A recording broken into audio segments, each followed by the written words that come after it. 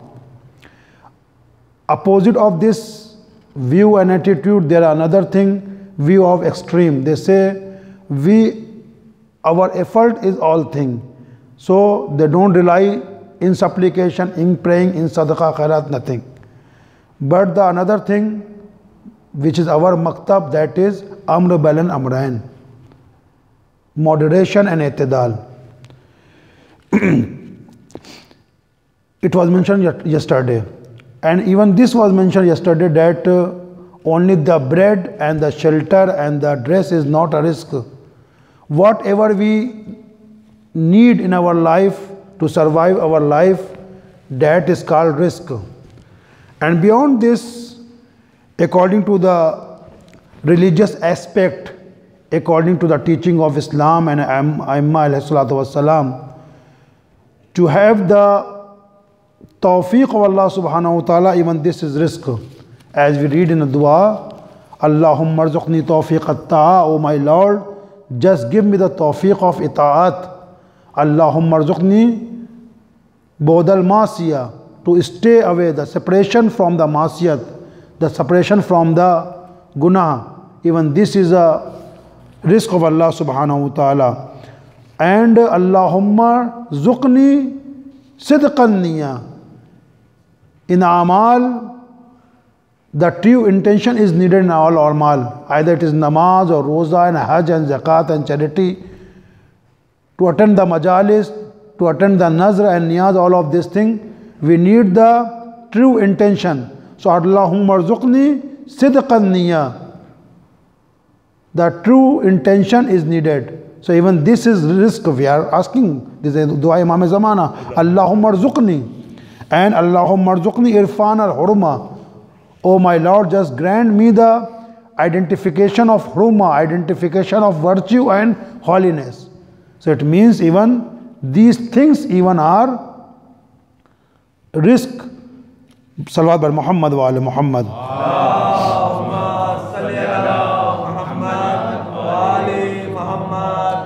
See, according to our fiqh, we have 5 types of risk.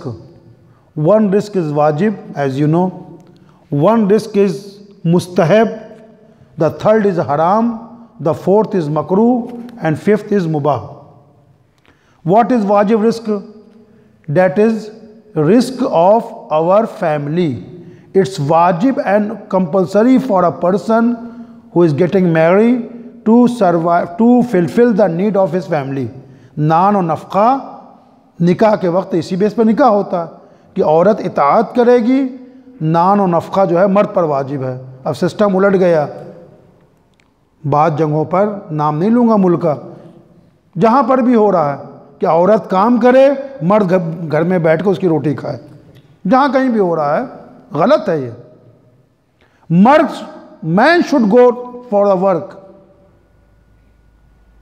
woman should look after her children, upbringing the children, tarbiyat of children, because of the shape of woman, because of the, you can say, the need of a woman. She has been created to upbring the children. Okay, it's a teacher job, nurse job which is suitable for her, no matter, but to going to the factory and standing with the man and this and that and shaking hand and from morning to evening talking with the man, it is wrong. It's not a teaching of Islam and Quran and Ahlul Bayt. So the first risk is risk-e-wajib, which is wajib for a person, for a man to bring the naan and roti and bread for his family. This is wajib. Upon this base, we have a nikah in fiqh Jafari. The second is risk-e-haram.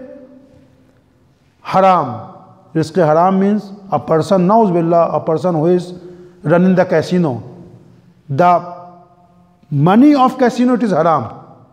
A person who is selling the wine, sharab and liquor, it is haram for him. A person who is selling the najis things, even this is haram, like a pork, like a pig, like a dog. We can't open the shop of dog and the pig and all of this thing. This selling is haram according to our fiqh. We are taught in Najaf and Qum. The book name even is a Makasib, earner. The book ka naam hi Makasib hai, daramad jo hum log karte hain. The third is mustahab. After the wajib risk, we have a mustahab risk. Alhamdulillah, we have a job. But we want to give more comfort to our family, so we want to do masan 2 hours more the extra work. Masan the, what you say? Overtime. This is good because I want car for my family. I want AC for my family. I want to provide more comfort to my family. So this is mustahab. Because without AC, my family won't die. Without car, my family won't die. So this is mustahab. I am doing overtime to give them more comfort. This is mustahab. The fourth is makruh. Makruh yani undesirable, should not do. All of, alhamdulillah, we know. Wajib yani must do. Haram yani must not do. Mustahab should better to do. Makruh better not to do. है ना? सबकी तारीफ पता है. Makruh, what is makruh? To open the butcher shop. This is makruh. Because a person who is a butcher who kill and slaughter daily, masan 3, 4, 10, the sheep and the, what you say, the chicken shop. So his heart will become stone. Heart will become hard. So this is makruh. This is makruh to open the butcher shop. And fifth is mubah. Masan, daily you go for work, Sunday, masan, I am sitting and at my home, okay, just go to do something for 2 hours. like the European countries, people go for work 2 hours, 3 hours. This is either you go or not go. That is, doesn't make any difference. Salawat bar Muhammad wa ala Muhammad.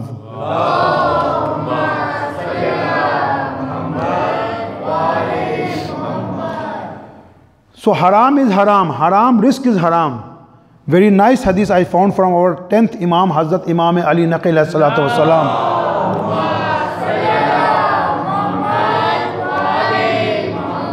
He has mentioned the 4 qualities of risk-e haram in this hadith.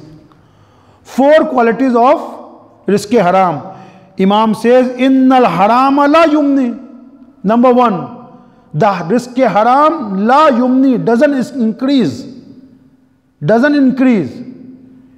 Risk-e haram. Wa innami la yubarik fi.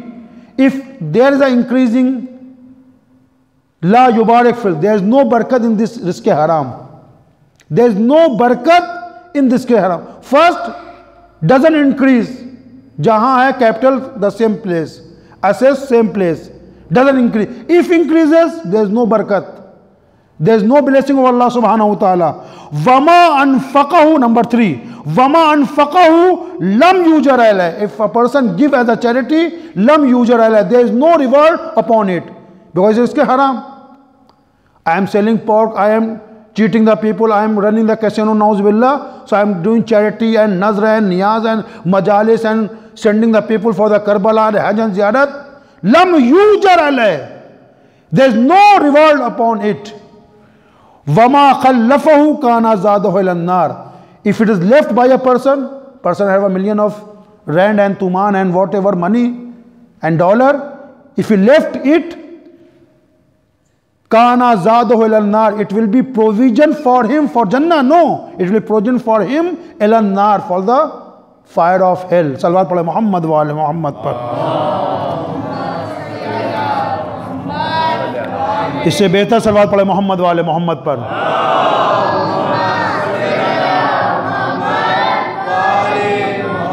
So risk-e halal is not an easy game. To earn the risk-e halal is a work of Prophet, is a work of Aimma. A person was asking in his dua, rawayat from our 8th Imam, Imam Ali Raza alayhi salatu wassalam.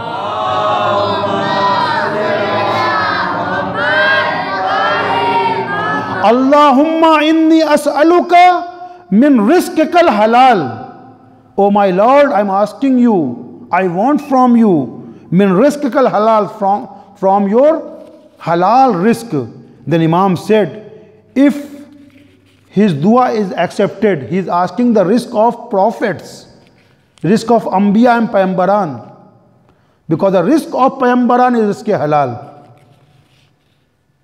There are so many other hadiths. Let me mention 2-3 hadiths for the rizq halal.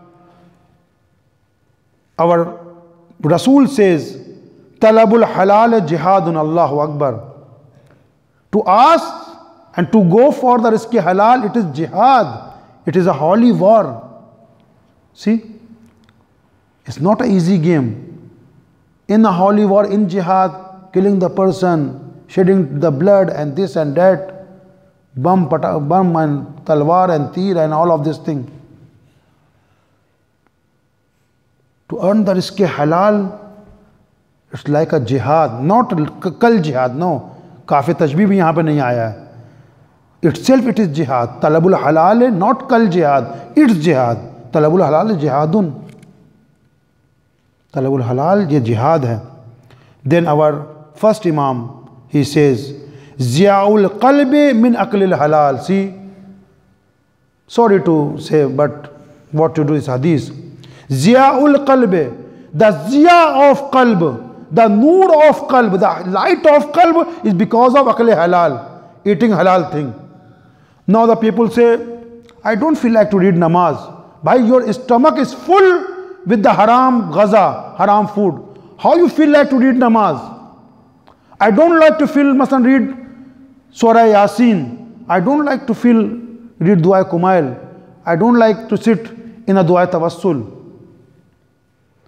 Because you don't have a person, doesn't have a Ziyaul Qalb, the noor of qalb, the light of his qalb. Because of Aql haram.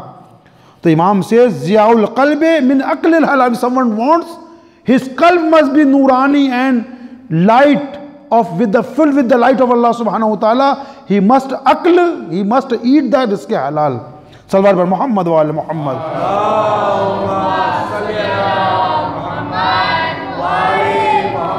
And the third and last hadith, al-kasibu habibullah, Allahu Akbar. Kasib,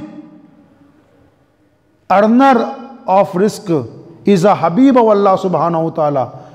He is a habib and a friend of Allah subhanahu wa ta'ala. More than this we don't have.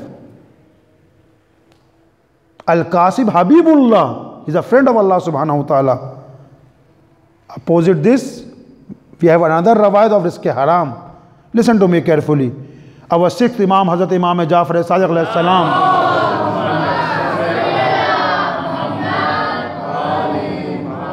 He says, Kasbul harame yubayyinu fil zurriya.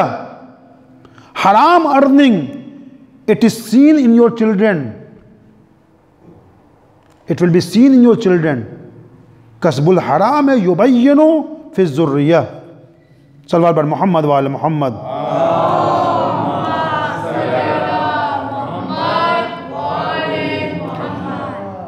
And our Prophet says, Al-ibadatu ma aqlil haram. Very nice hadith. First time myself I read this hadith. Very nice hadith. Very nice hadith. And it's a big lesson for us. Before, there are so many people I saw. They are doing the charity and this and that, so many good things.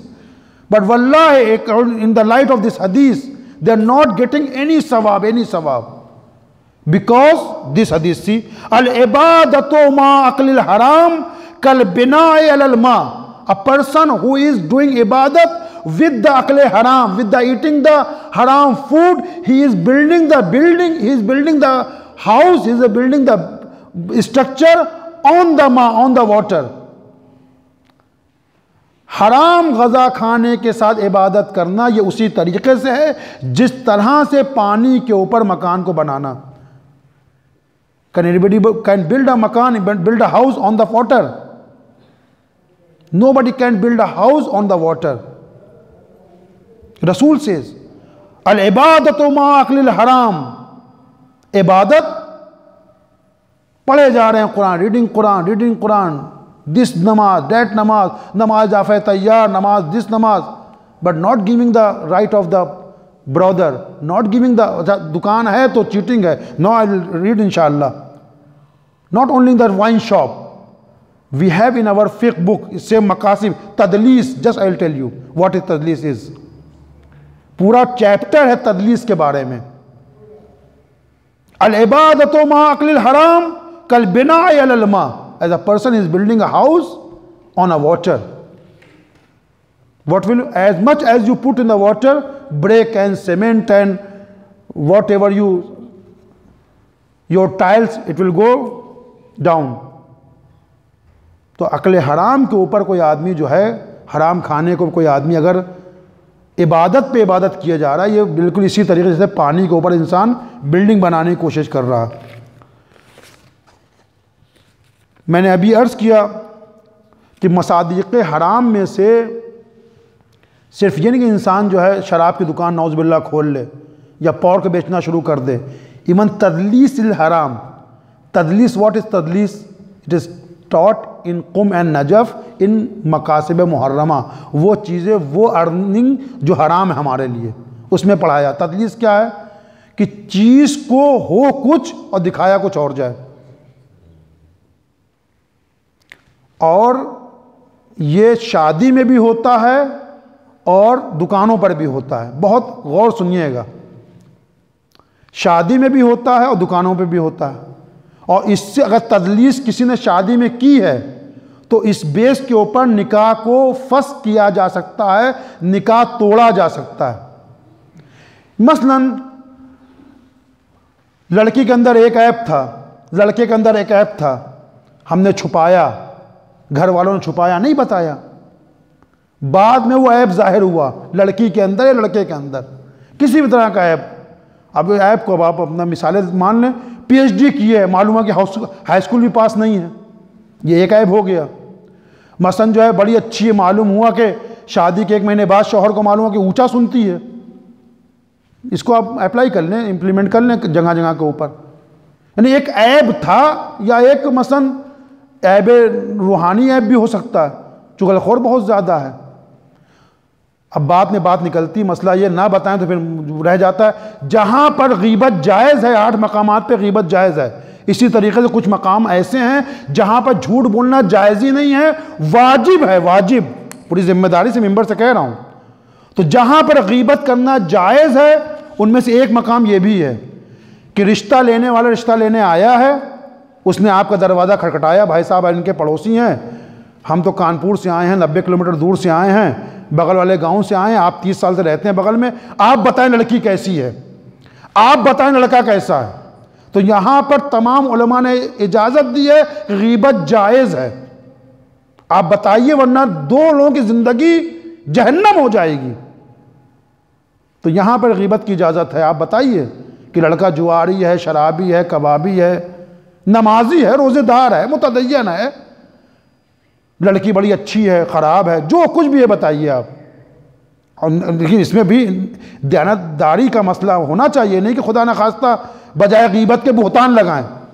लड़की शरीफुन नफ्स है, फिर तो गीबत से बड़ा बुहतान है, बुहतान में फिर हमको पकड़ा जाएगा, आपको पकड़ा जाएगा।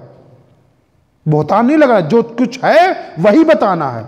जनाब अबू ज़र ने रसूलुल्लाह से सवाल किया कि या रसूलुल्लाह गीबत हराम आप कह रहे हैं, गीबत जो है कुरान की आयत के मुताबिक जो है जिंदा मुर्दा भाई का गोश्त खाने के बराबर है, तो अगर ये सिफत उसके अंदर पाई जाती है तब भी गीबत है।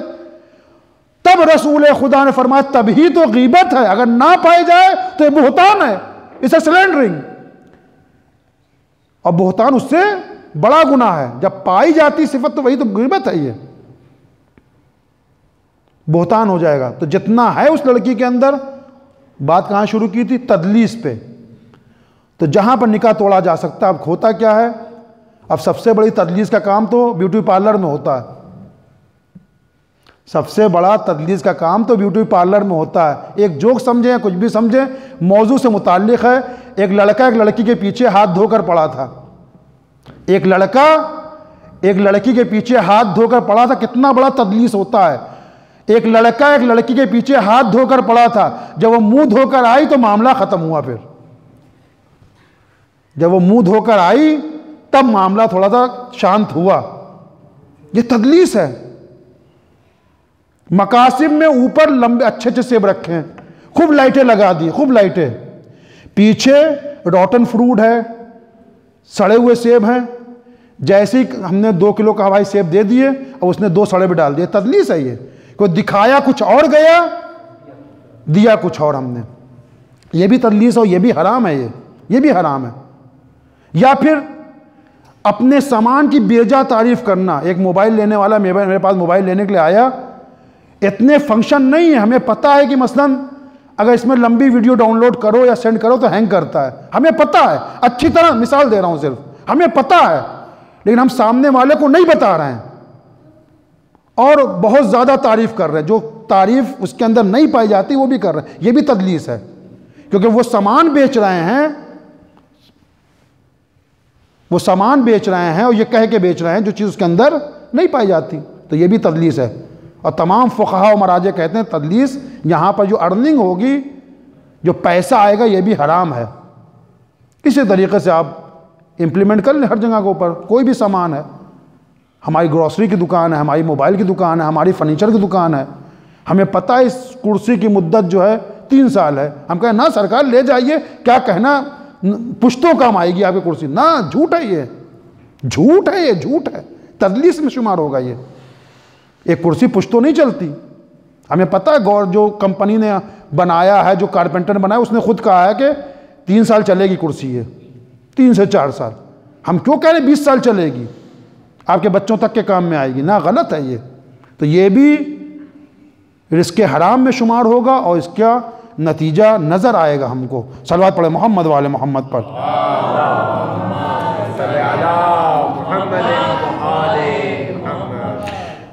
अच्छा, ईरान में इसके ऊपर तदलीस के ऊपर कोई केस होता है तो 3 से 12 महीने की सज़ा है, जेल है वहाँ, दफ़ा 647 के तहत। मैंने पहले मुतालिया किया पूरा, बाकायदा जेल है वहाँ। लड़का दिखाया कुछ, शादी किसी और के साथ हो रही है। लड़की दिखाई कुछ, इतना ज़्यादा फ़ोटोशॉप से जो है फ़ोटो भेज दिया कि लड़का जो है बेचारा लोटपोट हो गया। तो निकाह तोड़ा जा सकता है, निकाह को फस्ख किया जा सकता है। शरीयत में जेल है, 3 से 12 महीने की जेल है यहाँ पर। बहरहाल आप देखें, रिज़्क़ हलाल, वक्त तमाम हो रहा है मेरा, रिज़्क़ हलाल का कितना असर होता है। मुक़द्दस अर्दबेली, तवज्जो सुनेंगे वाक़या। कौन है मुक़द्दस अर्दबेली? आज से 400 साल पहले तकरीबन 10वीं हिजरी का वाक़या है ये। उस ज़माने में आप थे मुक़द्दस अर्दबेली, नजफ़ के मराजा कराम मुत्तफ़क़ अलैह, सब लोग इनकी तक़लीद करते थे। कैसे बने मुक़द्दस अर्दबेली? किस तरह से बने मुक़द्दस अर्दबेली? इनकी माँ ने कभी बग़ैर वज़ू, इनको इनकी माँ से सवाल किया गया कि इनकी माँ ने कभी, कैसे मुक़द्दस बन गया आपका बेटा? तो शायद इन्हीं का है या फिर किसी और का है, लेकिन मैं अर्ज़ कर दूं, अगर इनका नहीं भी है तो आप देखें कि हलाल ग़ज़ा की कितनी तासीर होती है। या इन्हीं ने किसी और मुज्तहिद की माँ ने जवाब दिया कि मैंने ऐसी तरबियत की है, इस तरह से रिज़्क़ हलाल खिलाया है, अगर मेरा बेटा नबी भी होता तो मुझे ताज्जुब ना होता। ये इनका आज नहीं पढ़ा मैंने, लेकिन शायद इन्हीं का हो। तो उन्होंने कहा कि जब भी मैंने इसको दूध पिलाया, बावुज़ू होकर दूध पिलाया।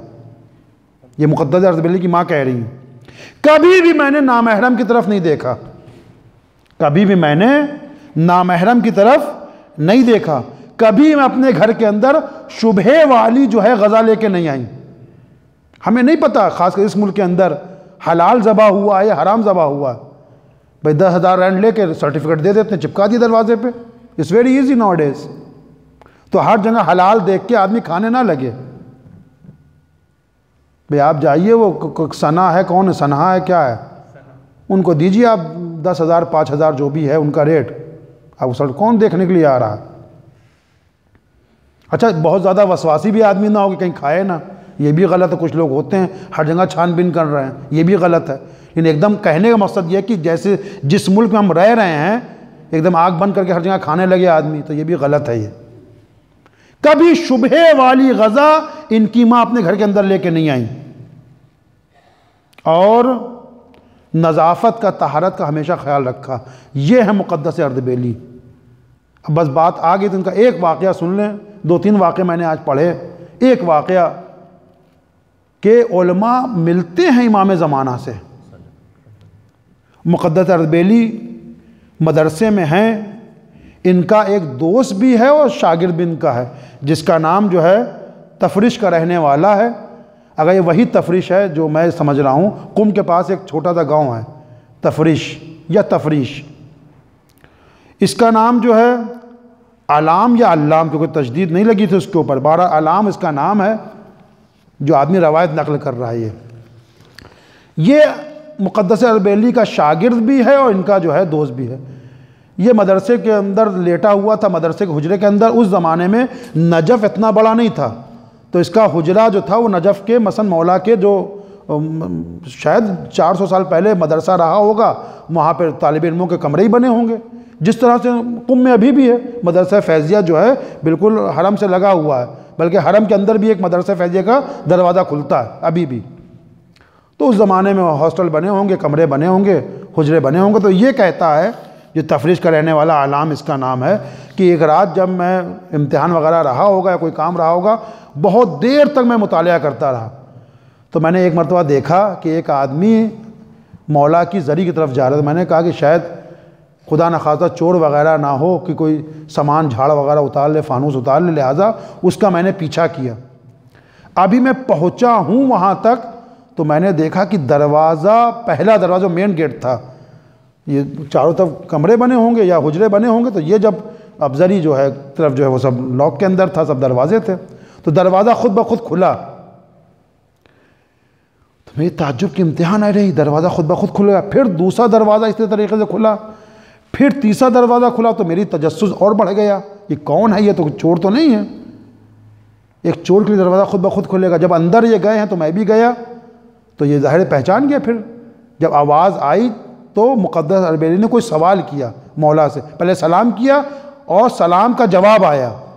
अब ये पहचान गया कि ये हमारे उस्ताद हैं, तो मुक़द्दस अरबेली हैं।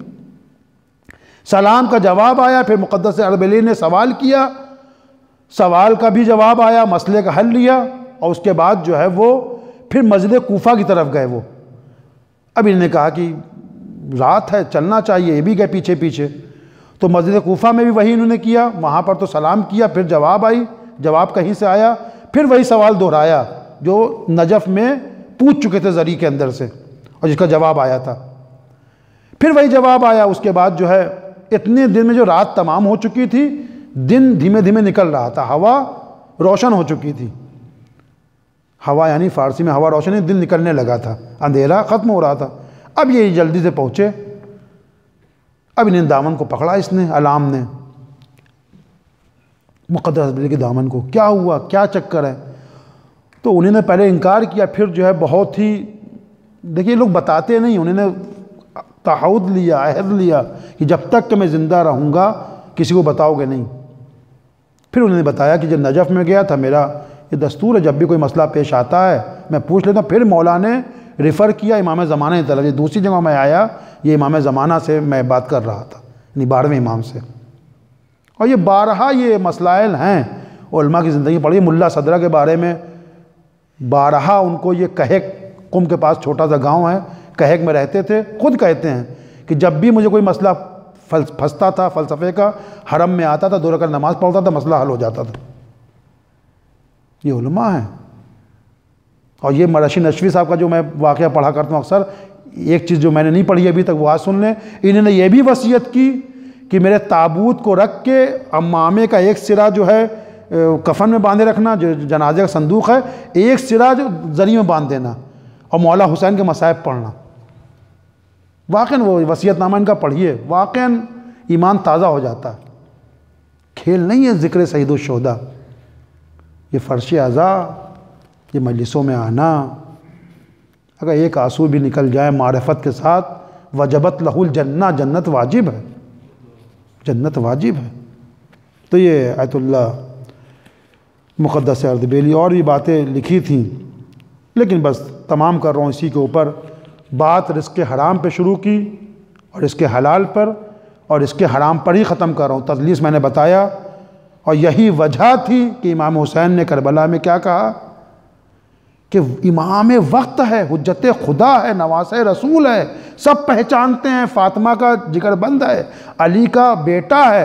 लेकिन क्या हुआ, इमाम ने क्या फरमाया, मैं कह रहा हूँ, रजस पढ़ रहा हूँ, कह रहा हूँ, हिदायत की दावत दे रहा हूँ, क्यों मेरी बात तुमको असर नहीं कर रही है। अब रसूल की बात को, हदीस को इससे मिलाइए। हराम के साथ, अकले हराम के साथ, हराम खाने के साथ इबादतें वैसे ही हैं जैसे पानी के ऊपर बिल्डिंग को बनाना। इमाम ने क्या कहा, मुलिअत बुतूनुकुम मिनल हराम, मेरी बात तुम पर इसलिए असर नहीं कर रही है क्योंकि तुम्हारे पेट जो हैं, मुलिअत बुतूनुकुम मिनल हराम, हराम से भरे हुए तुम्हारे पेट। अगर पेट के अंदर हराम गज़ा है तो इमाम हुसैन जैसा अगर वक्त का इमाम भी दावत दे, अब इसको आप इंप्लीमेंट करें इमाम ज़माने के ऊपर। भाई हम कह रहे हैं ना, अज्जिल अला ज़ुहूरिक या साहिब ज़मान, अज्जिल अला ज़ुहूरिक, अपने ज़ुहूर में ताजील कीजिए। अगर कल को आने वाले जुमे के दिन इमाम ज़माना ज़ुहूर कर जाएं तो क्या हम लब्बैक कहेंगे? मैं अपने आप को कह रहा हूं, अपने आप को, आप सब मुझसे बेहतर हैं इंशाअल्लाह। क्या हम लब्बैक कहेंगे? जो पहला मोहम्मद है तो औसत भी मोहम्मद और आखिर भी मोहम्मद। इस घर का हर इंसान मोहम्मद है, हर शख्स मोहम्मद है। जब तीसरा कह रहा है मुलिअत बुतूनुकुम मिनल हराम, मेरी बात तुमको इसलिए असर नहीं कर रही क्योंकि तुम्हारे पेट हराम से भरे हुए हैं, तो कल को जब इमाम ज़माना ज़ुहूर करेंगे इंशाअल्लाह तो क्या उनकी दावत के ऊपर लब्बैक कहेंगे? ये मेरा टॉपिक नहीं, लेकिन रवायत में है कि लोग कहेंगे ना, इमाम ज़माना भी हम हैं, आप जाइए पर्दे में दोबारा जाइए।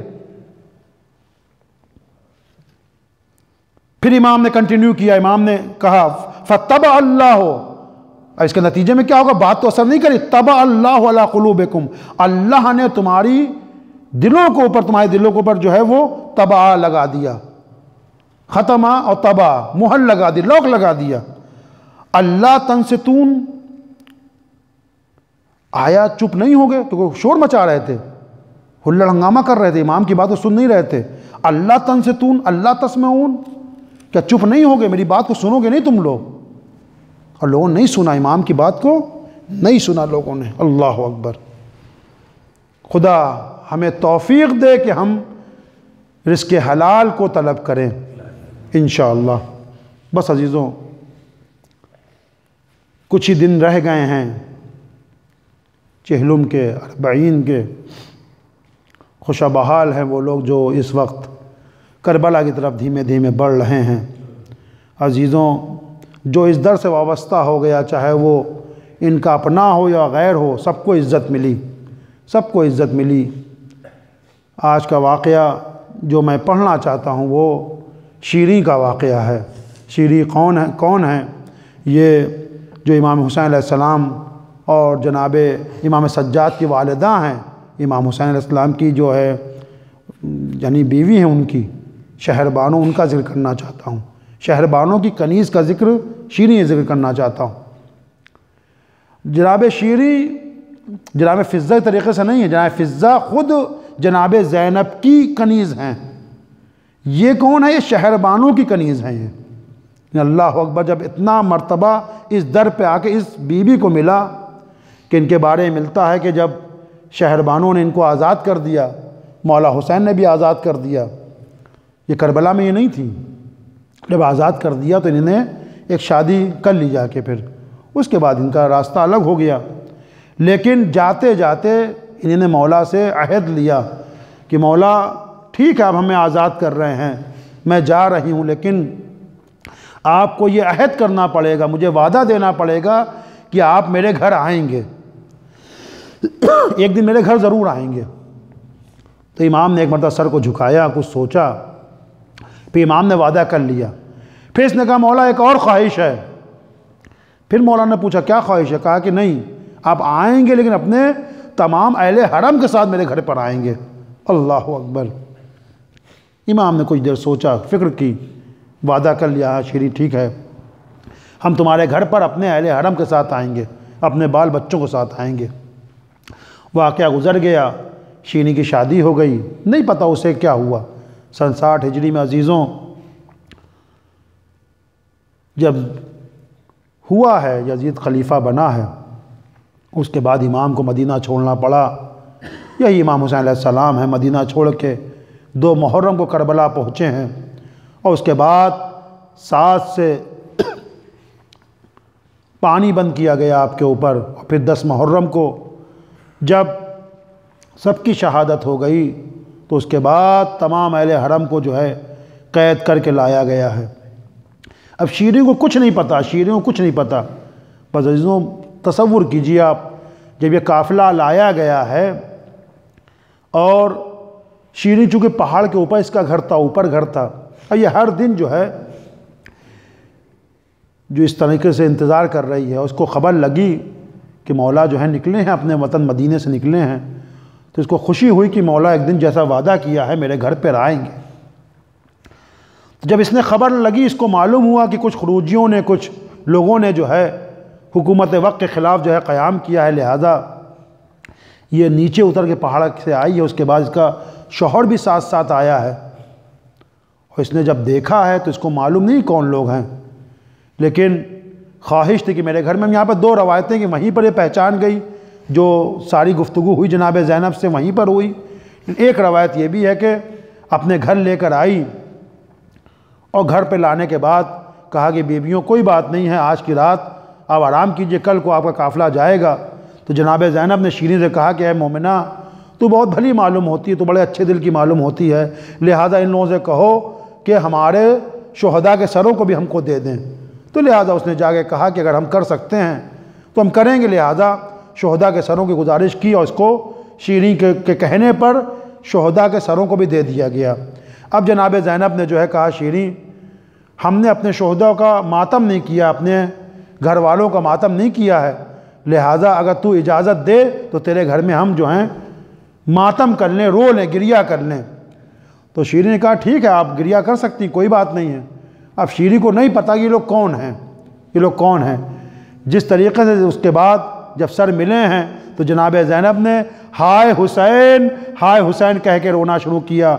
जैसे ही हाय हुसैन की आवाज़ सुनी, शीरी जो है जल्दी जनाब ज़ैनब के पास आई। ए बीबी, आप सबका नाम लेकर रोइए, मुझे नहीं पता कि आप किसको रो रही हैं, लेकिन हुसैन का नाम लेकर ना रोइए। अगर आपके घर में किसी का नाम हुसैन है तो आप उसके भाई के तवस्सुस से गिरिया कर सकती हैं, आप भाई का नाम लेकर गिरिया कर सकती हैं। जनाब ज़ैनब ने ठीक है, हम हुसैन का नाम लेकर गिरिया नहीं करेंगे। उसके बाद शीरी के कहने पर जनाब ज़ैनब ने कहा अब्बास के भाई हुसैन, अब्बास के भाई हुसैन। एक मरतबा फिर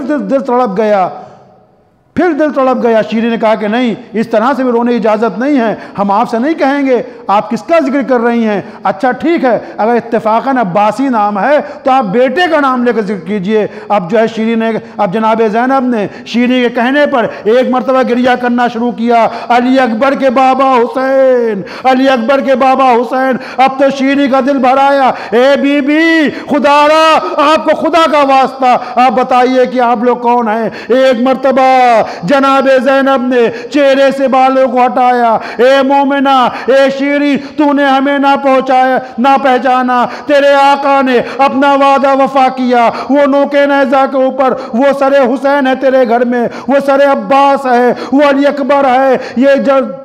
ये हथकड़ियों के अंदर, बेड़ियों के अंदर तेरा चौथा इमाम सज्जाद है। ए शीरी, करबला में हमारा घर उजड़ गया, खेमों में आग लगा दी गई।